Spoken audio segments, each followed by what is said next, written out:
Okay dear friends and viewers, ये simplified concept series मेरे लिए एक बड़ा ही एम्बिशियस प्रोग्राम है, क्योंकि इससे मैं चाहता हूं कि अपने ऑडियंस के साथ अपना पर्सनल किसी इशू पर अपना पर्सनल विचार व्यक्त कर सकूं। अभी देखिए, विचार का विषय मतलब अभी अरब क्षेत्र और वेस्ट एशिया से, यानी West Asia and Arab region, वाना से निगाह हटते ही नहीं दुनिया में और कहां देखो। ये पिछले 3 वर्षों से अरब क्षेत्र बहुत ज़्यादा चर्चा में, बहुत ज़्यादा इश्यूज है, बहुत ज़्यादा मुद्दे हैं वेस्ट एशिया और अरब क्षेत्र में।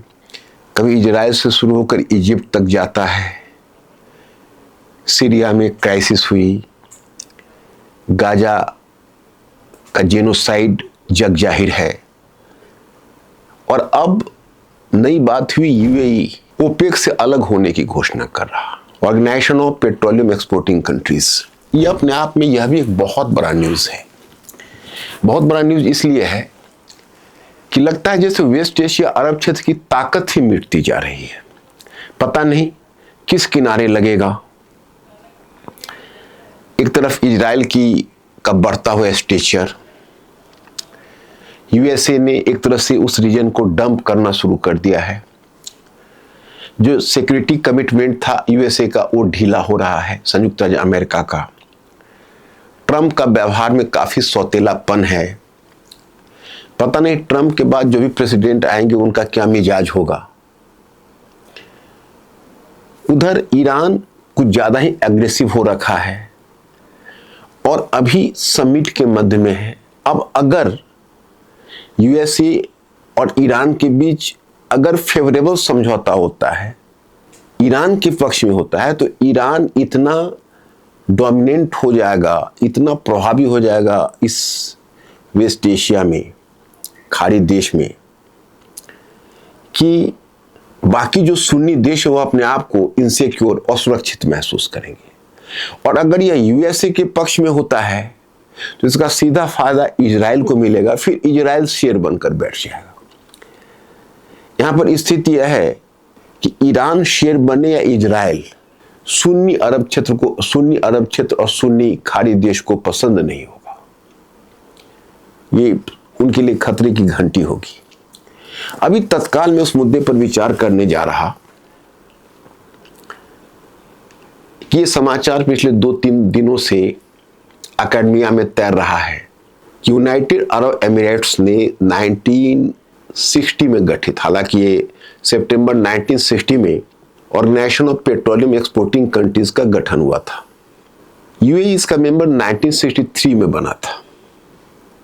कहीं आपको 1974 भी मिला होगा, लेकिन 1967 ही इसका ऑथेंटिक डेट है। ठीक 7 वर्ष पहले जब 1973 में ओपेक ने संयुक्त राज्य अमेरिका और नीदरलैंड्स पर तेल नाकेबंदी की थी, यानी ऑयल एम्बार्गो लगाया था। खैर चलिए, इसको मैं विस्तार से आपसे बात करता हूं इस मुद्दे पर। तो तब तक के लिए हम कह सकते हैं कि यह अपने आप में एक बड़ा इंटरेस्टिंग मुद्दा है, क्योंकि जो ये ऑयल का संकट है, ऑयल का मुद्दा है, थोड़ा पीछे चलते हैं और पीछे चलकर आपको समझाते हैं तो ज्यादा आपको बेहतर होगा। ज्यादा पीछे नहीं, बस 1950s में ये ओपेक का गठन क्यों हुआ था और संयुक्त अरब अमीरात इसका मेंबर कैसे बना था। हुआ ऐसा, ये जो खाड़ी देश थे उनके पास पेट्रोलियम भंडार था, लेकिन तकनीकी नहीं थी, और पश्चिमी देशों के पास तकनीकी थी तो पेट्रोलियम भंडार नहीं था। संयुक्त राज्य अमेरिका के पास था, यूरोपीय देशों के पास नहीं था। लेकिन उनका तेजी से औद्योगिकरण हो रहा था, इंडस्ट्रियलाइजेशन हो रहा था, अंतर्दहन इंजन अस्तित्व में आ चुका था, इंटरनल कंबस्टन इंजन। एरोप्लेन्स अभी तो उड़े नहीं थे, लेकिन शिप चल रहे थे, और अब शिप यानी जहाज को भी 1911 में इंटरनल कंबस्टन इंजन में स्टीम इंजन से ढाल दिया गया था। सबसे पहले ब्रिटेन ने पहल की थी, पहला ऐसा शिप बनाया था। अब अंतर्दहन इंजन में हाइड्रोकार्बन पेट्रोलियम प्रोडक्ट की आवश्यकता होती है, जिसका भंडार खाड़ी देश में था। तो पश्चिमी देश अपना तकनीकी लेकर पहुंच गए। स्टैंडर्ड ऑयल कंपनी, संयुक्त राज्य अमेरिका का, या आरामको कंपनी, या ब्रिटेन का एंग्लो ईरानी ऑयल कंपनी, बहुत सारी कंपनी गठित हुई। सेवन सिस्टर्स इसको कहते हैं। उनके तेल भंडार पर तेल का एक्सट्रैक्ट करने लगा, तेल की खुदाई करने लगी। उनको बहुत कम रॉयल्टी देते थे, बहुत कम। इस बात पर ईरान नाराज हो गया ब्रिटेन से। और ईरान का एक प्रधानमंत्री था मोसादेक, वो थोड़ा एम्बिशियस था, कम्युनिस्ट माइंडेड भी था। ये घटना है 1951 की, और शीत युद्ध तो चल ही रहा था, तो सोवियत रशिया का भी कम्युनिस्टों से थोड़ी उसकी साठगांठ थी। तो उसने जो एंग्लो ईरानी ऑयल कंपनी थी उसका राष्ट्रीयकरण कर दिया। राष्ट्रीयकरण करने का मतलब है कि ब्रिटेन को बेदखल कर दिया। कहा कि भाई मेरी कंपनी है, मेरे राष्ट्र की कंपनी है, आप जाइए। तो ब्रिटेन को बड़ी चिंता हुई, बड़ा कष्ट हुआ। उसे लगा कि भाई हम लोग तो इसी की कमाई खाते हैं, किसी अन्य देश में अपना प्रभाव बनाते हैं, उसकी इकोनॉमी पर नियंत्रण रखते हैं, उसे अपना जो कमीशन मिलता है उससे ही हमारा पूरा जो कैपिटलिस्ट एक्सपेंडिचर है उसका वही मेन स्तंभ होता है। और एक बार अगर हम यहां से बेदखल हो गए तो फिर तो हम मिस्र से के भी स्वेज कैनाल से बेदखल हो जाएंगे। हालांकि अंत तो वहां से भी हो ही गया, और इस तरह से बेदखली का दौर एक शुरू हो जाएगा। तो उसने अमेरिका को टटोलना शुरू किया, क्योंकि उसमें तो ब्रिटेन संयुक्त अमेरिका पावरफुल ज्यादा होकर उभरा था सेकेंड वर्ल्ड वॉर के बाद। तो ब्रिटेन बहुत बातों में संयुक्त अमेरिका पर निर्भर हो गया था। तो अमेरिका को उकसाना शुरू किया कि देखिए ये बहुत बुरा लक्षण है कि आज ईरान ने ऐसा किया, कल को दूसरा देश कर बैठे तो हम लोग तो धीरे धीरे यहां से बेदखल हो जाएंगे। और फिर जानबूझ के अमेरिका को भड़काना शुरू किया कि मोसादेक है वो विचारों में कम्युनिस्ट है, आपके लिए खतरा है। क्योंकि यूएसए को उसमें कम्युनिज्म से चिर हुई पड़ी थी और कोल्ड वॉर चल रहा था, शीत युद्ध। तो धीरे धीरे ये बात कन्विंस होने लगा अमेरिका। इसी बीच मोसादेक ने भी गलती कर दी। उसने भी जानबूझ के अमेरिका को दबा मतलब मनोवैज्ञानिक दबाव बनाने के लिए उसने कम्युनिस्टों से कुछ संपर्क ज्यादा ही बढ़ा लिया। यूएसए भी गुस्सा खा गया। 1953 में वहां मोसादेक की सरकार को पलट दिया। रजा साहब पहलवी, अपना शाह की सरकार, उसकी अलग कहानी है। खैर इस घटना के बाद सारे अरब देशों का मिजाज तंग होने लगा। खैर मोसादेक के जाने के बाद ब्रिटेन अमेरिका ने मिलकर फिर एक बार ईरान से संधि की। वो तो ईरान के साथ संबंध खड़ा हुआ है यूएसए का 1979 में, जो मैंने एक पिछले लेक्चर में तेल संकट वाले लेक्चर में बताया है। अगर आप लोग उस पर एक नजर मार लेते हैं उस लेक्चर पर, तो आपको पूरे तेल संकट का इतिहास क्लियर हो जाएगा। क्योंकि मैंने पूरे तेल संकट से लेकर अतीत से लेकर वर्तमान यानी present and past communication series में उसको दिया है। तो उसके लिए आपको थोड़ा टाइम देना पड़ेगा। आप 2-3 चरणों में बांट कर देख लीजिए, आपके लिए काफी ज्ञानवर्धक होगा। ये तो मैं एक छोटा सा लेक्चर आपको तैयार कर रहा हूं, विशेषकर ये यूएई वाली घटना पर। तो इस घटना से कुल मिलाकर यूएसए को एक बोल्डनेस मिला और उसने ब्रिटेन के साथ मिलकर फिर एक बार सौदा किया। फिर एक बार ईरान के जो रजा साहब पहलवी, जो नया शाह है, उससे सौदा किया। तब तक अरब देश थोड़ा बार्गेनिंग पोजीशन में हल्का आ गए थे, और जो पेट्रोलियम जो उत्पादक देश है उन्होंने कहा कि देखिए आप लोग 30% रॉयल्टी देते हो। रॉयल्टी का मतलब जो कमीशन देते हो हमारे तेल का, वो उचित नहीं है। जैसे आप मान लीजिए बुक लिखते हैं तो आपको ऑथर रॉयल्टी देता है, तो उनका पेट्रोलियम भंडार था, उनको 30% रॉयल्टी देते थे। कहते तो इन्होंने कहा कि रॉयल्टी को 50-50 कम से कम करिए। तो खैर इन सब ने 50-50 कर दिया और कहा कि ठीक है तेल का भंडार आप ही का, हम लोग बेचेंगे, ठीक है। लेकिन होता क्या था कि मार्केट में वो क्या करता था, प्राइस अप डाउन होता था। अप डाउन इसलिए होता था कि ये देश स्वयं भी नहीं चाहते थे प्राइस बढ़े, तो बहुत ज्यादा वो पेट्रोलियम एक्सट्रैक्ट करके मार्केट में ला देते थे, तो प्राइस डाउन होता था। और जब प्राइस डाउन होता था तो जो 50% का कमीशन है वो कट करके कभी 40% देते, कभी 42% देते, कभी 36% देते। तो अरब देश तंग आ गए और 1960 में, सितंबर 1960 में बगदाद में उन्होंने पहले 5 देशों ने मिलकर आपस में एक गठबंधन बनाया, जिसमें Iran, Iraq, Saudi Arabia, Kuwait,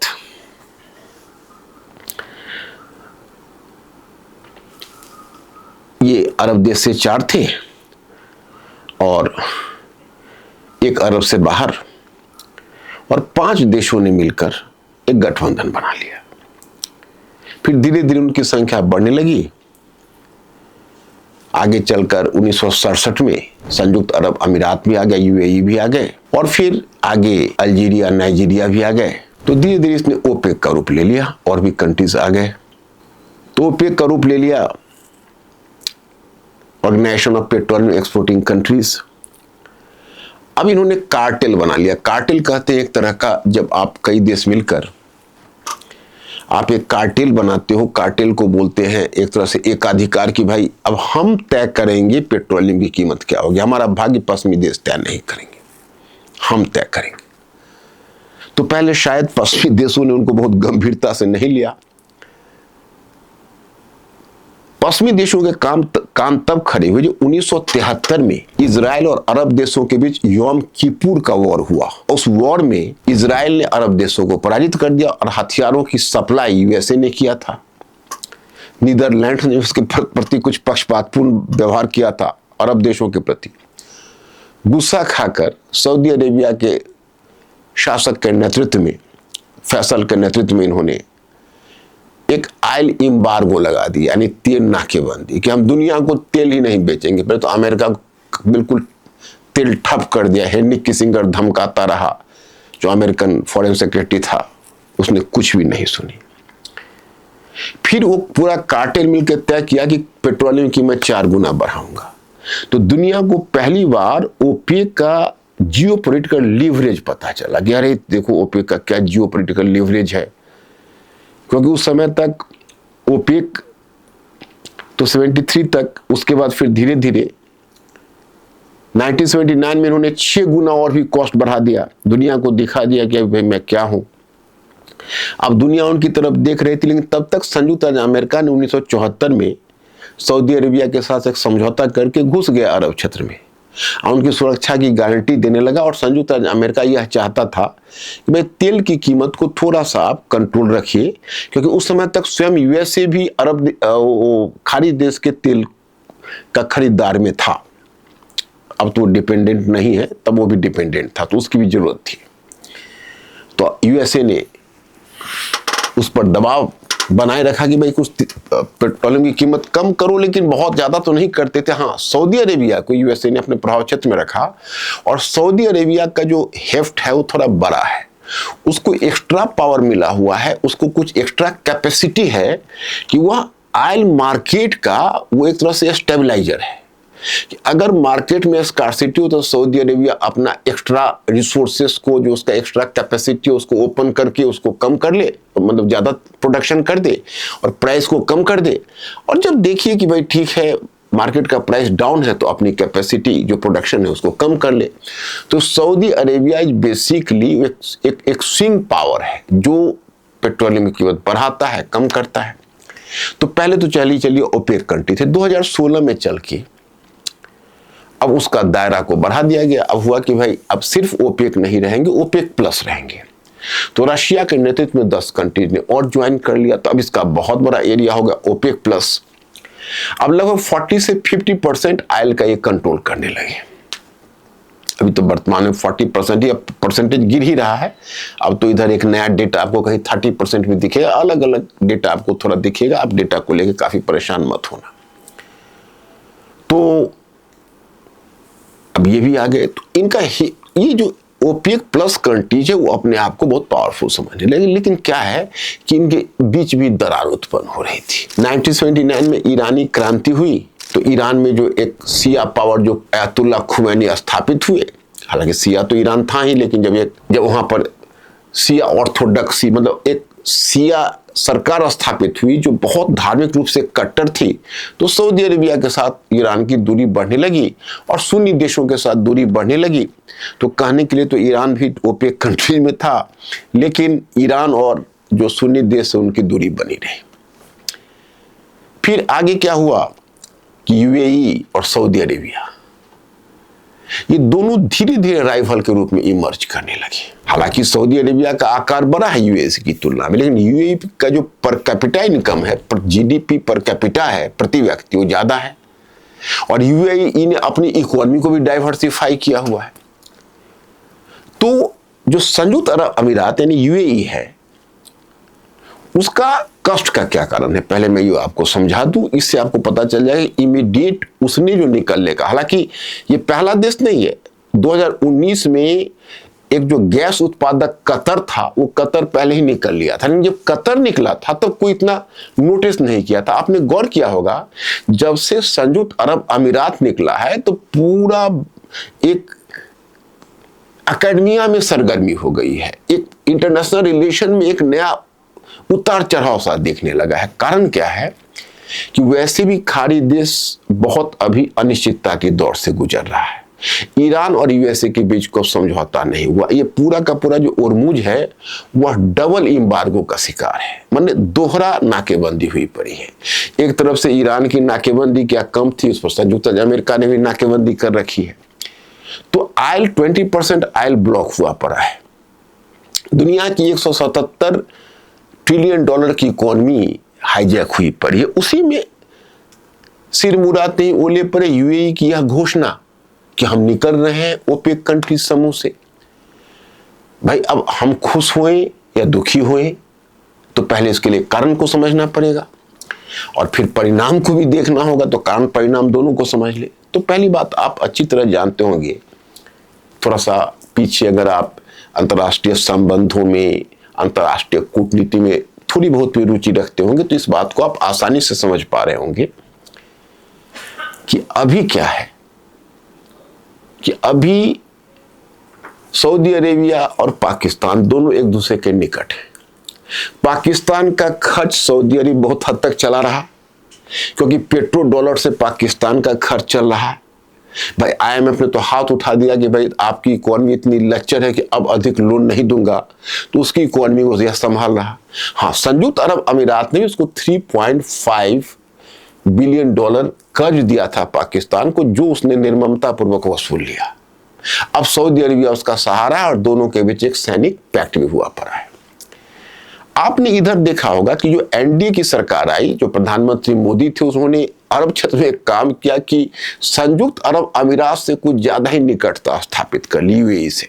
Hindu temple भी वहां बना, दोनों के बीच स्ट्रेटेजिक पार्टनरशिप भी हुआ और यूएई ने इजराइल के साथ भी अब्राहम एकॉर्ड किया हुआ है और भारत का भी इजराइल के साथ अच्छे संबंध है। तो यूएई और इंडिया के बीच एक अलग इक्वेशन है, यानी संयुक्त अरब अमीरात और इंडिया के बीच। उधर सऊदी अरेबिया ईरान के बीच, सऊदी अरेबिया और पाकिस्तान के बीच। लेकिन मैं आपको बताऊं कि इंडिया कोई डिफेंस ट्रीटी में नहीं बंधा हुआ है और पाकिस्तान और सऊदी अरब तो डिफेंस ट्रीटी में बंधा हुआ है। तो हम लोग यानी भारत है वो हमेशा मल्टी अलाइनमेंट में विश्वास करता है। तो हम लोग किसी से डिफेंस ट्रीटी में इस तरह नहीं बंधते हैं। हम तो क्वाड जो आप देख रहे हैं, जिसको आप कहते हो क्वाड, जो आप एशिया पैसिफिक रीजन में, जो एशिया प्रशांत क्षेत्र है जिसको इंडो पैसिफिक आप बोलते हैं, उसमें भी हम क्या हैं, हम उसमें भी मेंबर हैं, 4 मेंबर में एक। लेकिन वहां पर भी हम कोई डिफेंस पैक्ट में नहीं बंधे हुए। इंडिया कहीं डिफेंस पैक्ट में बंधता नहीं। लेकिन यूएई से मेरे बहुत अच्छे ताल्लुकात हैं। हम उनसे हम पेट्रोलियम प्रोडक्ट भी खरीदते हैं और भविष्य में उससे बहुत उम्मीद रखते हैं। हमारे उसके बीच इकोनॉमिक रिलेशनशिप बहुत डीप है। अब इसी बीच यूएई ने घोषणा की कि हम इससे निकल रहे ओपेक से। भाई क्यों, आखिर इस संकट की घड़ी में निकलने की वजह क्या थी? तो 2-3 मुद्दा है। एक है जियो पॉलिटिकल और दूसरा है जियो इकोनॉमिक। तो चलिए पहले मैं आपको जियो पॉलिटिकल बताता हूं। सऊदी अरेबिया और यूएई के बीच दरार है। सऊदी अरब भी जीसीसी का मेंबर, यह भी उधर ओपेक यानी organization of petroleum exporting country, जो पेट्रोलियम निर्यातक देश है, उसके इस गठबंधन कार्टेल का मेंबर यूएई भी है और सऊदी अरेबिया भी है।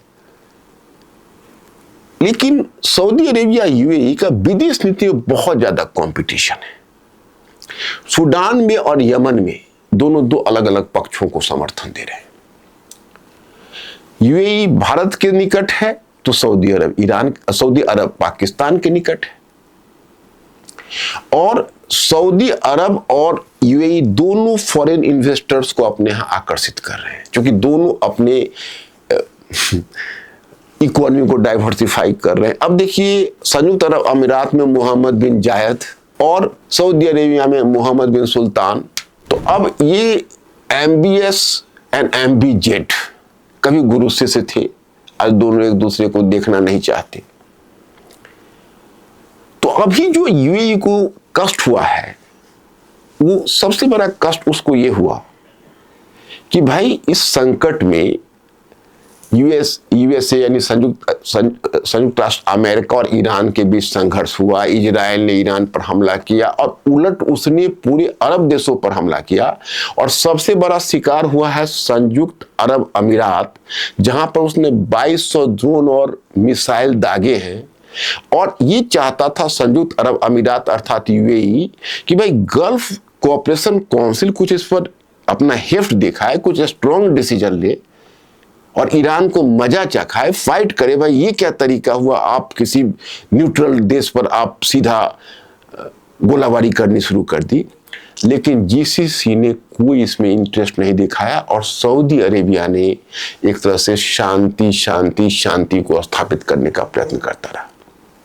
इससे यूएई को कष्ट हुआ कि भाई इनके साथ रहने से या ना रहने से हमें कोई फायदा नहीं है, क्योंकि ये हमें किसी भी काम के नहीं।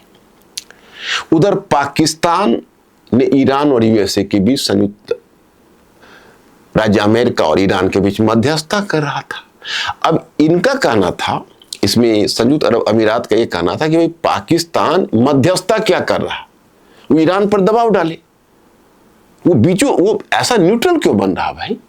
यहां खाड़ी देश का सवाल है, ईरान एक तरफा हमला कर रहा है और पाकिस्तान इसमें बीच में दलाली कर रहा, ये क्या बात हो गई।